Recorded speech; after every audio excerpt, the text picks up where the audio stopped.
Hey guys, welcome back to new video. So today we are going to start RSCRT. That's a very important topic for your syllabus for your exam. Okay. So and हम start कर देते हैं एक बार कि RSCRT को जो instruct करती है वो करती है NCERT. ठीक है. This is a national level संस्थान. Okay. This is a national level platform. Okay. उसके ऊपर होती है MOE, that is ministry of education. ठीक है.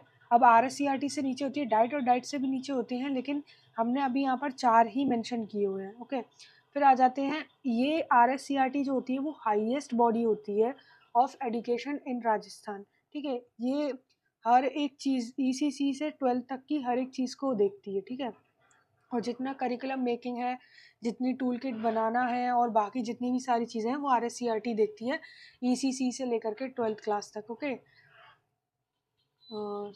अब आ जाते हैं 1961 में, बात कर लेते हैं NCERT के उस पर, क्योंकि NCERT ऑब्वियसली पहले बनी थी, उसके बाद में RSCRT बनी. तो जब NCERT बनी थी 1961 में, उसके मेन एम्स क्या थे? उसके एम्स थे, एक तो research and development in educational department, curriculum making, content writing और राइटिंग द सिलेबस, ये सारी चीज़ें उसकी थी RSCRT की. ये केवल मैन्युस्क्रिप्ट तैयार करती है, याद रखना. प्रिंटिंग का काम ये नहीं करती है. ये किसका काम है प्रिंटिंग का? ये है RSTB का RSTB का काम. ओके. उसके अलावा ये टीचर्स ट्रेनिंग भी करवाती है. उसके अलावा ये कंसल्ट टू मतलब ये सेंट्रल को कंसल्टेशन भी प्रोवाइड करवाती है. ओके. अब बात कर लेते हैं, NCERT जब फाउंड हो गई तो एक स्टेट लेवल पे भी एक ऐसा एजुकेशनल प्लेटफॉर्म होना चाहिए NCERT जैसा. तो उस तर्ज पर SIE की स्थापना हुई. SIE क्या है भाई? ये स्टेट लेवल का एक वो है, जिसमें कि जो कि NCERT के जैसा ही बना हुआ था. ठीक है. अब इसका स्टेट इंस्टीट्यूट ऑफ एजुकेशन इसका पूरा नाम है. Okay. State institute of education. ठीक है. अब इसकी जो इस्टेब्लिशमेंट हुई that is in Udaipur. Okay. 1963 में. फिर 1978 में मेहरोत्रा कमेटी आई. उन्होंने ये रिकमेंड किया कि भाई SIE का नाम SIERT कर दिया जाए, ना कि SIE रखा जाए. सो SIERT कर दिया गया इसका नाम. SIERT की एक बार फुल फॉर्म देख लेते हैं. That is state institute of educational state institute of educational research and training. State institute of educational research and training. Okay. यहाँ पर आप एजुकेशनल का ध्यान रखना. मैंने एजुकेशन लिख दिया, मतलब एजुकेशनल ही लिखा है, लेकिन वो शॉर्ट फॉर्म में लिख दिया. So might be it is possible कि आपको याद ना रहे, तो मैं एक बार पूरा रख देती हूँ. एजुकेशनल है भाई, है ना. और यहाँ पर भी एजुकेशनल है, यहाँ पर भी एजुकेशनल है. ओके. SIE में जैसे कि यार बहुत टाइम है ना, ऐसा होता है कि हम ना कंफ्यूज हो जाते हैं कि SIE में एजुकेशनल है या एजुकेशन है. तो इस चीज़ को आप याद रखिएगा. जैसे कि SIERT में है एजुकेशन, इसके अंदर है एजुकेशन, और बाकी इन दोनों के अंदर है educational. Okay. So coming to the next thing, अब आ जाते हैं मेहरोत्रा कमेटी ने इसका नाम SIERT कर दिया ऑन 11th ऑफ नवंबर 1978. उसके बाद में 14th ऑफ अगस्त 2018 को इसको, यानी अभी बहुत ज़्यादा रिसेंटली इसको ऑटोनॉमस बना दिया गया है, यानी कि ये अब खुद से काम कर सकती है. ठीक है. उसके अलावा इसका नाम चेंज कर दिया उन्होंने, और चेंज करके उन्होंने नाम क्या रख दिया? RSCRT, that is Rajasthan state council of educational research and training. Okay. तो अब देख लेते हैं भाई, RSCRT की हमने एक ओवरव्यू कर लिया, लेकिन अब ये काम क्या करती है, इसके काम क्या क्या हैं, इसके अंदर क्या क्या चीज़ें आती हैं. तो इसका सबसे पहला जो काम है, it works as a highest body of state for class 1st to 12th. Okay. जैसा कि मैंने आपको ऑलरेडी बता दिया था कि ये हाईएस्ट एजुकेशनल बॉडी है ऑफ द स्टेट. ओके. और इसका और क्या काम है? ये कोऑर्डिनेशन करती है, और इनके कोऑर्डिनेशन के साथ में ये आगे काम प्रोसीड करती है. तो किस किस के साथ में इसका कोऑर्डिनेशन रहता है? ये डायरेक्टरेट ऑफ एलिमेंट्री एजुकेशन के साथ में रहता है इसका एक तो कोऑर्डिनेशन, समसा के साथ में रहता है, BSER के साथ में, RSTB के साथ में. किस क्यों रहता है? मैन्युस्क्रिप्ट दे करके उनसे बुक्स प्रिंट करवा लेती है. उसके बाद में CMAT के साथ में रहता है. जो कि कहाँ पर है, गोनेर जयपुर में है, सीमेट। ओके, अब ये कंसल्टेशन भी देती है स्टेट गवर्नमेंट को in the field of education, यानी कि कौन कौन सी नई पॉलिसीज़ आनी चाहिए, क्या क्या इम्प्लीमेंटेशन और नए होने चाहिए, तो इस चीज़ के उस पर ये नई नई कंसल्टेशन देती है। ओके, स्टेट गवर्नमेंट को policy formulation, curriculum evaluation process for school education in Rajasthan.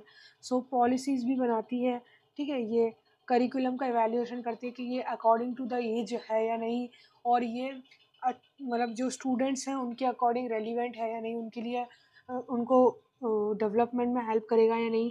अगर उसमें कोई भी चेंजेस करने होते हैं करिकुलम में, सिलेबस में, तो फिर ये अकॉर्डिंगली चेंज कर देते हैं। ओके, फिर आ जाते हैं evaluation process for school education in Rajasthan. Okay, तो याद रखिएगा ये कॉलेज एजुकेशन के लिए नहीं है, उसके लिए होती है यूजीसी, इसमें है आरएससीईआरटी। अभी हम आरएससीईआरटी की बात कर रहे हैं। यूजीसी एक नेशनल लेवल की होती है अगेन, जो कि सारी कॉलेज एजुकेशन को देखती है, लेकिन स्कूल एजुकेशन को आरएससीईआरटी देखती है। ये नोडल एजेंसी होती है फॉर टीचर्स ट्रेनिंग के लिए, नोडल एजेंसी होती है। ओके, और ये निष्ठा दीक्षा टाइप की, निष्ठा और दीक्षा राइज टाइप की ट्रेनिंग भी करवाती है। अच्छा, दीक्षा तो केवल नेशनल, दीक्षा एक नेशनल पोर्टल है, जबकि दीक्षा राइज क्या है, इसका राजस्थान वर्जन है, जो कि कोरोना के टाइम में आया था, तो उस चीज़ को याद रखना, हम आगे पढ़ेंगे भी। Okay, curriculum material development for text book and supplementary material for ECC to 12। ठीक है, जैसे कि टूल किट बनाने हो गए, जैसे बहुत सारी चीज़ें ऐसी होती हैं कि उनकी टूल किट बनानी पड़ती है, मैथ एंड साइंस के लिए टूल किट बनानी पड़ती है, कोई एक्स्ट्रा एक्सेसरीज। जैसे आप क्लास 11th में आएंगे तो वहाँ पर एक वर्नियर स्केल सिखाते हैं। हमारा जो एक नॉर्मल स्केल होता है ना, इसके अलावा भी एक वर्नियर स्केल होता है, और उसके अलावा एक स्क्रू गेज होता है जो हमें सिखाया जाता है क्लास 12th और 11th में। उसके अकॉर्डिंग तो ये सारी जो जितनी भी किट होती है, जितने सारे मटेरियल्स होते हैं, ये सारी यही प्रोवाइड करवाती हैं। और जो डाइट होती है ना, डाइट जो कि डिस्ट्रिक्ट लेवल पे काम करती है स्टेट में, उनका भी ये बजट निकालती है। ओके, और ये क्या करती है, control and supervision and coordination of the teachers training institution. ठीक है, तो जितने भी जैसे कि डाइट हो गई, इन सब का क्या करती है, कोऑर्डिनेशन एंड सुपरविजन करती है।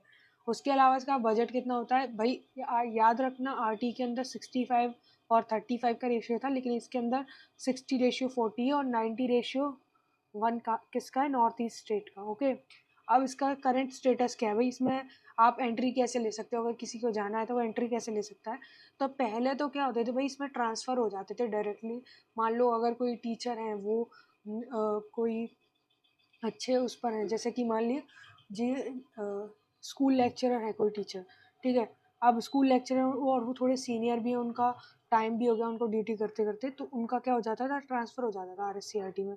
लेकिन अब ऐसा नहीं होता, अब इसमें स्क्रीनिंग प्रोसीजर होता है, यानी प्रॉपरली स्क्रीनिंग होती है, इसके लिए अलग से वो आते हैं, स्लॉट्स आते हैं, उसके अकॉर्डिंग इसमें एंट्री होती है। ठीक है, और जो डायरेक्टर होता है ना, इसमें जो डायरेक्टर होता है, वो हाईएस्ट ऑफिसर होता है इसका, जो कि जिसकी जो लेवल होती है ना, वो आरएएस लेवल होती है। ठीक है, एडिशनल डायरेक्टर होता है उससे ज़्यादा छोटा, जो जॉइंट डायरेक्टर के बराबर होता है, और जो डिवीजन हेड होता है, that is according to the deputy director. Okay, वो डिप्टी डायरेक्टर के लेवल का होता है। अब इसके अंदर डिपार्टमेंट्स कितने हैं, इसके अंदर डिपार्टमेंट है वही 6, याद रखना, 6 डिपार्टमेंट्स है इसके अंदर, जिसमें कि 5 तो कहाँ पर है, 5 हैं उदयपुर में, बाकी एक जो डिपार्टमेंट है ना, दैट इज़ इन अजमेर। सो जो पहला डिपार्टमेंट आता था, text book syllabus and evaluation department, that is in Udaipur. Okay, educational survey and research department, that is in Udaipur. Teachers education and training department, that is in Udaipur. Okay, ICT and information communication, तो ये भाई ये वाला जो department है, याद रखना, 4th जो डिपार्टमेंट है, दैट इज़ इन अजमेर। और उसके अलावा आ जाता है आपका all round development and social justice department, ये भी कहाँ पर है, ये भी उदयपुर में है। उसके अलावा प्लानिंग एंड मैनेजमेंट डिपार्टमेंट आ जाता है आपका, ये 6वां डिपार्टमेंट, और ये भी उदयपुर में। ठीक है, तो ऐसे करके आपके पास 6 डिपार्टमेंट हो गए टोटल। तो बात कर लेते हैं जो पहला डिपार्टमेंट है वो क्या क्या करता है। तो वो एक तो करिकुलम ऑफ द स्कूल्स बनाता है ना, और एक्सपर्ट्स को चूज़ करता है कि कौन इंसान राइटिंग करेगा और कौन इसके लिए सूटेबल है हमारे काम के लिए, और कौन नहीं है ना। उसके अलावा क्या बनाता है, टीचिंग लर्निंग मटेरियल बनाता है। ठीक है, आइटम्स बनाता है। आइटम क्या होते हैं, आइटम होते हैं आपके जो कि टीचिंग लर्निंग में सूटेबल होते हैं, ऐसी चीज़ों को आइटम्स बोलते हैं।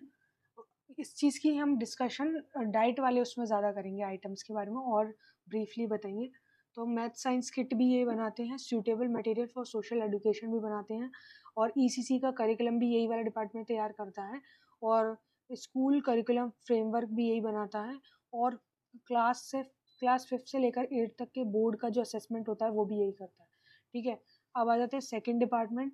तो ये क्या करता है, compilation of data through educational survey, के सर्वे करवाते हैं ये वाला जो डिपार्टमेंट है, और देखते हैं कि भाई कहाँ पर कैसी एजुकेशन चल रही है, और कहाँ किस चीज़ को इंक्रीज करके हम एजुकेशन को बढ़ा सकते हैं, या एजुकेशन में इंक्रीमेंट ला सकते हैं, और किस जगह पे किस चीज़ की ज़रूरत है, तो वो अकॉर्डिंगली एड ऑन्स कर देते हैं। ठीक है, और development and innovation in educational field ये यही वाला डिपार्टमेंट करता है। Research in educational field and advising the state and other education in this work. जैसे कि मान लीजिए आप किसी स्कूल में गए, किसी सरकारी गवर्नमेंट स्कूल में गए, वहाँ पर आपने देखा, क्या देखा वहाँ पर आपने, कि कैसे करके मतलब स्टूडेंट्स जो हैं वो ब्लैक बोर्ड पर पढ़ रहे हैं, लेकिन आपने सोचा कि ग्रीन बोर्ड ज़्यादा अच्छा होता है, तो आपने वहाँ पर ग्रीन बोर्ड लगवा दिया। या मान लीजिए हायर जो एजुकेशनल क्लासेस होती हैं या बहुत ज़्यादा छोटे स्टूडेंट्स होते हैं, उनके लिए क्या लगवा दिया आपने, स्मार्ट बोर्ड लगवा दिए। तो ये भी यही वाला काम करता है, मतलब सर्वे करता है कि किस जगह किस चीज़ की ज़रूरत है, तो अकॉर्डिंगली वो चीज़ वहाँ प्रोवाइड करी जाए। ठीक है, उसके अलावा यहाँ पर होता है भाई, यहाँ पर एनएमएमएस का एग्ज़ाम होता है। एनएमएमएस का एग्ज़ाम क्या होता है भाई, national means cum merit exam होता है ये, नेशनल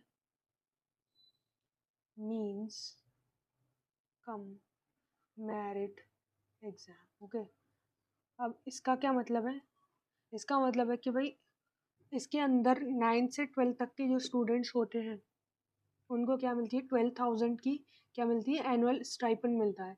अब वो स्टाइपेंड किस बेसिस पे मिलता है, ये कंडीशंस उसकी लिख रखी हैं कि स्टूडेंट ने एटलीस्ट 55% मार्क्स क्या किए हों, 7th क्लास में पास किए हों, और जो SC ST हैं उनके लिए 5% का क्या होती है, छूट होती है, 5% की छूट फॉर SC, और जो अदर कास्ट होती हैं उनके लिए। ठीक है, और BC, इन सभी। उसके अलावा 8th क्लास में होना चाहिए स्टूडेंट। ठीक है, और पेरेंट्स की जो इनकम होनी चाहिए that should be lesser than 3.5 lakhs annually, and he should be in government school, he और she should be in government school. और क्या होना चाहिए, जवाहर नवोदय स्कूल में नहीं होना चाहिए, क्योंकि ऑलरेडी उनको बहुत सारे पर्क्स मिल रहे हैं, तो इस वाले स्कूल में नहीं होना चाहिए, लेकिन गवर्नमेंट स्कूल में होना चाहिए। अगर प्राइवेट में है तो ऐसा नहीं होगा। नेक्स्ट आ जाते हैं थर्ड जो डिपार्टमेंट है that is your teachers education department.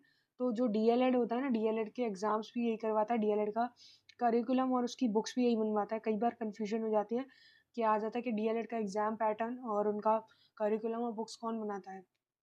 तो हम क्या सोचते हैं कि करिकुलम और बुक्स बनाने का काम तो फर्स्ट वाले डिपार्टमेंट का है, तो हम गलती से उसमें फर्स्ट वाला डिपार्टमेंट टिक कर देते हैं, दैट इज़ टेक्स्ट बुक वाला डिपार्टमेंट। और उसके अलावा ये जो थर्ड डिपार्टमेंट है, टीचर्स एजुकेशन वाला डिपार्टमेंट, वो क्या करता है, इन सर्विस टीचर्स को क्या करता है, ट्रेनिंग देता है, और PM श्री स्कूल्स में क्या करता है, कैपेसिटी बिल्डिंग करवाता है। ठीक है, उसके अलावा आ जाता है fourth department that is your information and communication department, that is ICT, that is in also that is in Ajmer. तो ये क्या करता है, ई कंटेंट बनाता है और एक्सटेंशन एंड एक्सपेंशन करता है एजुकेशनल मटेरियल का। ठीक है, उसके अलावा ऑल ऑल इश्यूज़ वाला जो है, all round development and social justice जो डिपार्टमेंट है आपका, वो क्या करता है, जेंडर इशू और girl education, inclusive education, health education, इन सारे मैटर्स पे बात करता है। ठीक है, उसके अलावा बजट प्लानिंग है ना, बजट प्लानिंग मैनेजमेंट, ये सारा जो चीज़ें हैं ये कौन करता है, जो आपका 6th डिपार्टमेंट है, समराइज करता है सारे डिवीजन को जो प्लानिंग वाला डिपार्टमेंट है, और कोऑर्डिनेशन करता है एक हर एक डिपार्टमेंट के बीच में, यही 6 वाले डिपार्टमेंट का ये भी काम है। उसके अलावा कोऑर्डिनेशन करता है IAC, डाइट्स और CMAT, और मिनिस्ट्री ऑफ एजुकेशन और NCERT से क्या करता है, इनके साथ में कोऑर्डिनेट करके पॉलिसी इम्प्लीकेशन करता है स्टेट के अंदर। Okay, thank you.